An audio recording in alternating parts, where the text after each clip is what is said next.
არანატოს თურქეთის საკონსულოსთან დაანონსებული აქცია არც ბათუმში შედგა. მედიასთან მხოლოდ აქციის ორგანიზატორი ორგანიზაცია მთიელის ხელმძღვანელი ელგუჯა შავაძე გამოჩნდა, რომელმაც განმარტა, რომ აქციის გამართვა საკონსულოსთან გადაიფიქრეს და ის სხვა ტერიტორიაზე ჟურნალისტების გარეშე გადაინაცვლებს.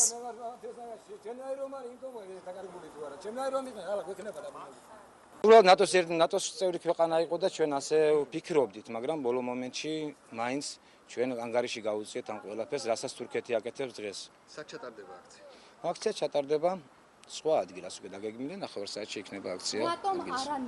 ნატოს ფონზე ჩვენ ვერ ვმართავთ მოლაპარაკებას რუსეთთან, ჩვენ მეზობელთან, ჩვენ წლებია პატრიოტთან, რომელიც ბაზარი არის ფაქტურად ქართული პროდუქციის ბაზარი არის რუსეთი და ეს უშლის ხელს ჩვენ დაახლოებას რუსეთთან დავკარგეთ ტერიტორიები.